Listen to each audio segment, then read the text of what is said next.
Bonjour, chers amis, bienvenue à un autre épisode de Jésus nous parle aujourd'hui. Alors, c'est un privilège que nous avons, que tout le monde, à ce qu'on puisse communier à la parole de Dieu à chaque jour. Et aujourd'hui, on est vendredi 25 novembre et nous allons scruter l'Évangile de Saint Luc, au chapitre 21, versets 29 à 33. Alors, bienvenue à toi. Alors, pour vraiment laisser descendre la parole, qu'elle puisse s'ancrer en moi, s'ancrer en chacun de vos cœurs, on va prendre le temps de prier, si vous voulez, avant de proclamer l'Évangile. Alors, je vais m'inspirer de quelques versets du psaume du jour, qui est le psaume 83. Alors, on va se disposer tranquillement. On pourrait même commencer avec le signe de la croix, s'envelopper de l'amour de Dieu. Puis ensuite, je vais proclamer quelques versets du psaume. Au nom du Père, du Fils et du Saint-Esprit. Amen. Voici la demeure de Dieu avec les hommes. Mon âme s'épuise à désirer les parvis du Seigneur.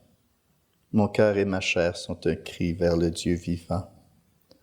Heureux les habitants de ta maison, ils pourront te chanter encore. Heureux ceux et celles dont tu es la force, ils vont de hauteur en hauteur. Voici la demeure de Dieu avec les hommes. Amen. Une lampe sur mes pas, ta parole, une lumière sur ma route, une lampe sur mes pas, ta parole, une lumière sur ma route. Le Seigneur soit avec vous et avec votre esprit. Évangile de Jésus-Christ selon saint Luc. Gloire à toi, Seigneur. En ce temps-là, Jésus dit à ses disciples cette parabole. « Voyez le figuier et tous les autres arbres. Regardez-les. Dès qu'ils bourgeonnent, vous savez que l'été est tout proche. De même, vous aussi. Lorsque vous verrez arriver cela, sachez que le royaume de Dieu est proche. Amen, je vous le dis, cette génération ne passera pas sans que tout cela n'arrive. Le ciel et la terre passeront, mes paroles ne passeront pas. Acclamons la parole de Dieu. Louange à toi, Seigneur Jésus.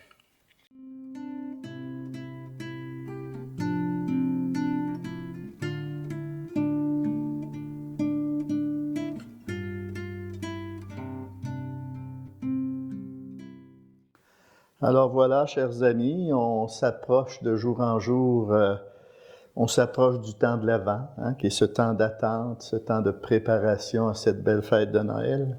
Et l'Église nous propose aujourd'hui, à travers le texte de Saint Luc, une très courte parabole à partir du figuier, quand même intéressant. Alors c'est toujours, c'est intéressant de voir quand même comment que l'être humain est constamment en attente de jours meilleurs. Ça nous habite tout le monde, ça. Tout le monde est concerné par ça, d'un bonheur à venir, d'un bonheur à advenir aussi. On a besoin de sentir, de percevoir des temps nouveaux. On est fait comme ça. Alors, des fois, à force d'attendre, le doute peut s'installer aussi. On devient incertain. Alors, Jésus nous montre, à travers cet évangile, comment garder la paix dans cette attente. Et c'est peut-être l'objectif aussi de toutes ces semaines de l'Avent qu'on va vivre, les 4 prochaines semaines, en vue de cette belle fête de Noël. Alors ici, on a la parabole du figuier. Alors, tant que le figuier ne bourgeonne pas, c'est ça qui est dit. Pourtant, c'est un arbre qui est le dernier à bourgeonner le printemps, tellement que son temps de préparation est très long. Des fois, les gens qui sont familiers avec ce genre d'arbres, ils vont dire bien souvent que cet arbre est lent à ressurgir de l'hiver. On a l'impression qu'il est mort, même qu'il saute le printemps, parce qu'il fleurit quasiment à la porte de l'été. Alors, les gens croient que cet arbre est mort, parce qu'il tarde à fleurir. Puis je lisais ça, puis je me disais, mon Dieu, ça ressemble à nos efforts qu'on fait dans l'évangélisation. Dans nos efforts de voir nos enfants, nos petits-enfants peut-être embrasser la foi, dans nos efforts pastoraux et tout ça. Alors, on dirait que c'est mort. Alors, ça tarde à arriver. Et par contre, cet arbre-là, quand il fleurit, c'est quand même extraordinaire. Son fruit se mange tout entier. Il n'y a aucun noyau. Puis rien ne se perd. C'est quand même intéressant pour nous, c'est une belle image. Rien ne se perd dans ce fruit-là. Alors, c'est pour dire que tous les efforts que vous faites, au niveau de persévérer dans la foi, au niveau de votre évangélisation à laquelle vous êtes engagé, dans tous les projets pastoraux, rien ne se perd. Alors, nous sommes invités à persévérer, comme ce figuier, en quelque sorte, qui nous donne une belle image de la persévérance, qui, un jour, ça va porter de beaux fruits en son temps. Alors, il ne faut pas se laisser trop contaminer par une manière de vivre qui exclut l'espérance. Alors, c'est tout simplement la mission d'Évangile. L'Évangile, c'est sa mission qui vise à provoquer, à renouveler notre regard de foi sur l'histoire, je dirais même sur le monde, et sur ma propre histoire personnelle. C'est la mission de l'Évangile. De venir raviver ce feu de l'Esprit qui fait que ça va ranimer ma foi, mon espérance. Et l'Évangile nous exhorte à la persévérance, même au milieu des épreuves, au milieu des perturbations qui peuvent nous arriver au quotidien. Alors, c'est bien sûr qu'on ne sait jamais trop qu'est-ce que nous réserve le lendemain. C'est ce qu'on voit dans l'Évangile. Jésus, il prépare ses apôtres à la passion, dans Saint Luc ici. Je le cite, « De même, vous aussi, lorsque vous verrez arriver cela, sachez que le royaume de Dieu est proche. Amen, je vous le dis, cette génération ne passera pas sans que tout cela arrive. » Alors, ce qui m'intrigue, c'est quoi le cela? C'est sa mort et sa résurrection. Puisqu'il dit, cette génération ne passera pas sans que cela n'arrive. C'est la mort sur la croix ainsi que la résurrection. Alors, cette annonce qui s'étend tout au long de sa vie publique, en réalité, dans la durée, apparaît finalement dans cette dimension tragique qui va se vivre. Alors, l'annonce de la venue du royaume, ça demande son offrande à Jésus. Ça implique qu'il donne sa vie. Ça implique le don de lui-même. Alors, le royaume sera là quand lui, Jésus, n'y sera plus d'une façon humaine, d'une façon physique. Alors, il faut se le rappeler, il nous l'avait déjà dit, on l'a vu ces dernières semaines dans d'autres évangiles, le royaume de Dieu est maintenant au milieu de vous. Alors, Jésus se fait passage pour tous, il se donne, afin que je puisse faire ce passage pour que le royaume de Dieu de plus en plus advienne en moi, dans mon cœur. Alors, ces paroles de Jésus, la parole de Dieu, ses gestes, sa vie, deviennent comme des portiques pour la vie nouvelle, des entrées, par où je peux entrer dans cette vie nouvelle. Alors, pour ça, quand je médite la parole de Dieu, je dois faire mienne les actes de Jésus. C'est un échange de vie. Je donne ma vie, dans le sens que ça peut m'amener à faire le sacrifice de mettre moins de temps sur la télévision ou sur Internet pour méditer sur sa parole, méditer sa passion. On va faire un échange de vie, tout simplement. Et puis que par ces actes, à partir de la parole de Dieu, je puisse recevoir cette vie-là. Plus je vais méditer la parole, plus la vie du Christ va prendre comme chair en moi, en quelque sorte. Jésus, en réalité, à travers sa parole, il veut se reproduire en chacun et chacune d'entre nous. C'est ce que il y a des passages du catéchisme de l'Église catholique qui nous révèlent ça. Ça fait partie de la doctrine de l'Église catholique. Alors Jésus nous dit, « Ma vie, je vous la donne. » Et c'est à travers la méditation de sa parole, à travers mes oui d'amour qu'il se donne. Il donne sa vie et surtout à travers l'Eucharistie. Hein? Et il donne sa vie tout simplement pour que sa vie se reproduise en moi. Ainsi, je deviendrai davantage à son image et à sa ressemblance. Mais il faut quand même dire, ça ne se fait pas dans Watt, ça ne se fait pas dans les pantoufles. Ce règne de Dieu en moi, ça a un certain coût. Ça a coûté la vie d'un Dieu. Et même pour moi, qui dois reproduire sa vie, ça va exiger que davantage je puisse mourir à moi-même.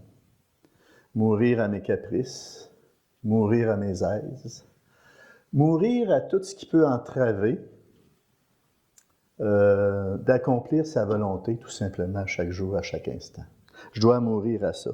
Autrement dit, mourir à ma volonté propre d'une façon plus intense, plus réelle et plus joyeuse aussi.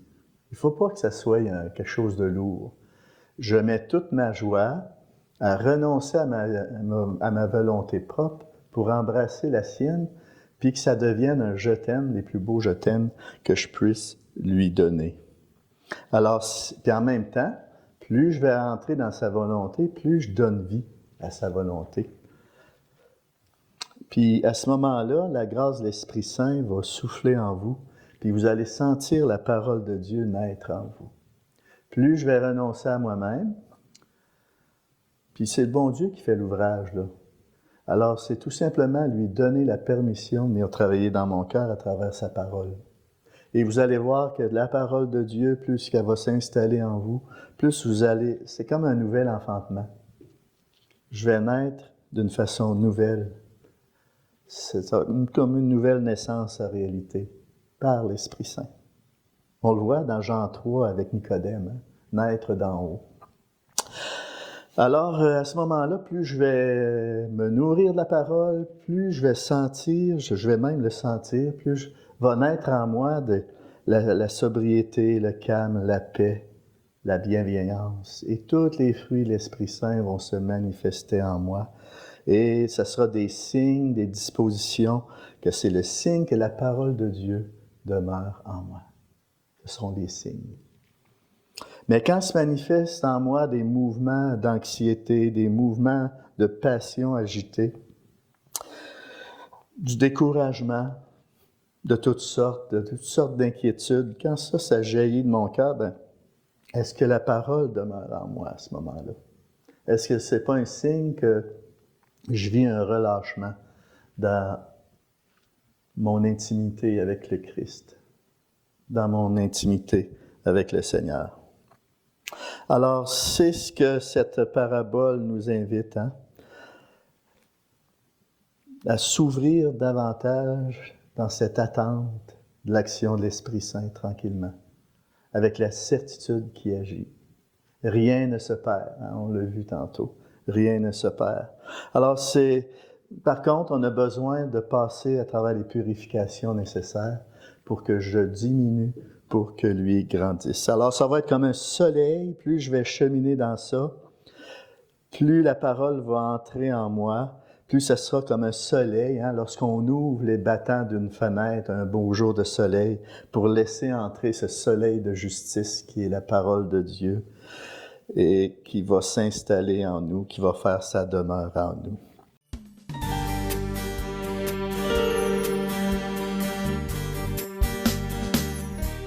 Alors, si vous voulez, on va terminer cette réflexion avec une prière. Recueillons-nous quelques instants. Que ta parole, Seigneur, demeure en nous. Elle est un rocher sur lequel nous nous tenons et sur lequel nous résistons face aux forces du mal dans nos propres vies. Le ciel et la terre passeront, mes paroles ne passeront pas, nous dit Jésus. Sûr de ton amour, Seigneur, ta présence en nous ne nous quittera jamais. Habité d'une telle espérance, nous te rendons grâce, Seigneur, et nous voulons te répéter sans cesse les plus beaux « je t'aime » qu'on puisse élever vers toi et qu'on puisse accomplir, répéter ta vie en chacun et chacune de nous. Que notre vie devienne ta vie et que ta vie devienne la mienne dans cette communion d'amour, Seigneur. Pour la gloire de notre Père du ciel. Amen. Et sur ce, je vous bénis pour que vous puissiez avoir ce désir de vivre en communion avec ce Seigneur qui a fait de votre cœur sa demeure, au nom du Père, du Fils et du Saint-Esprit. Amen. Allez et demeurez dans la paix du Christ. Nous rendons grâce à Dieu. À la prochaine, chers amis. Et faites connaître ce partage de la parole, c'est le partager avec d'autres. C'est bien important. À la prochaine.